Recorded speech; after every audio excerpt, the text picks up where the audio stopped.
tell us the most important thing that you want to tell us, actually, right now. Okay. Now, The I'll floor use is yours. these What I wondered slides if that I was- prepared Oh, earlier. there you go. Why don't you work your way through the slides? Okay, everybody, there was a sham election held over December and January in Burma, Myanmar. And many people hoped that it would lead to some kind of change, even though the election excluded 10.6 million of 10.6 million people of voting age, which was more than 1/3 of the voting population. It also featured a special election, over 1,000 armed clashes and attacks on civilians, and several hundred airstrikes. It's a little bit challenging to vote when you're being bombarded with airstrikes, but that's how it went. Anyway, everyone said, oh, new page, at least we have one step forward, blah, blah, blah. And here is the fucking reality check. In the first 6 months of this year, there's been 5,483 armed clashes and attacks on civilians. There's been 1,416 airstrikes and aerial attacks, mainly on schools, clinics, places of worship, internally displaced persons camps.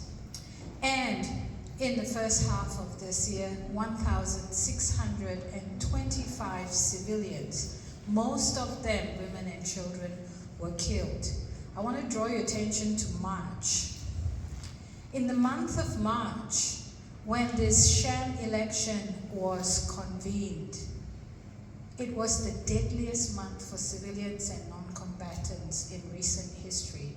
It's the highest number of people, of civilians and non-combatants killed since the coup began in February 2021.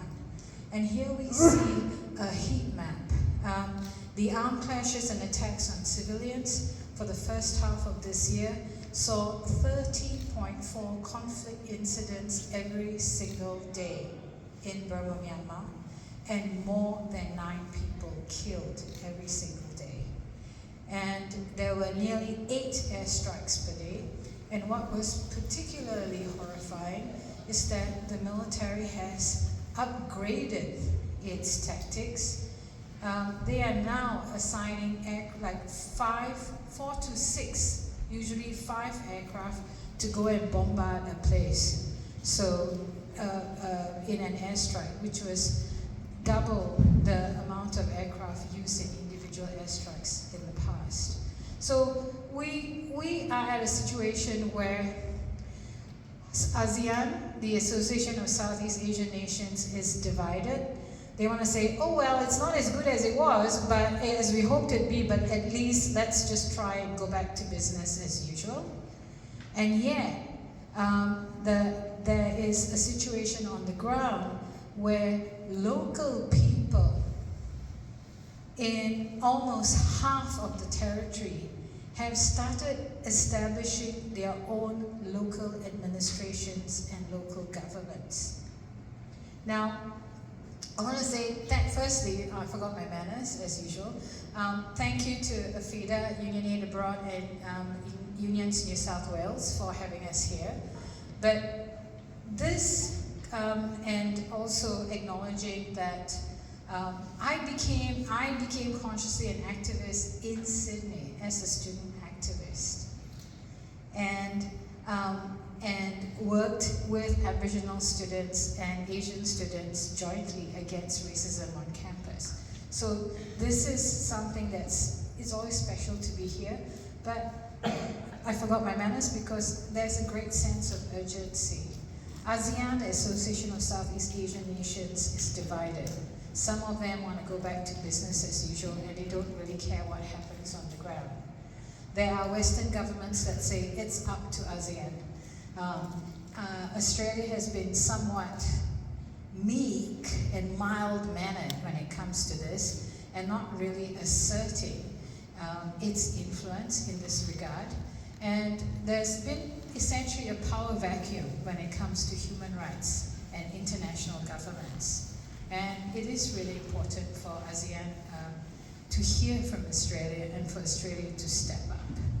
So I'm going to leave it there, Maxine. And I've been handing out these postcards.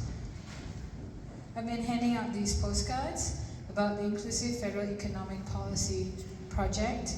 And I just wanted to stop here by saying there are so many young people resisting on the ground.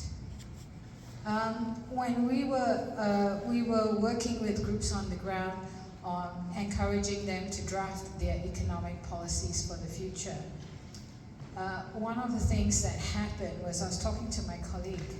Well, my colleague is very sweet. She came to me and said, "Debbie, we have a problem." "What's the problem?" "Oh, only 18 out of 20 partner organizations have sent in their recommendations by the deadline." And I said, "No, that's not a problem." I assure you that's not a problem. That's kind of a miracle, given that most of our partners are in active war zones. And I said, "What about the Magwe youth?"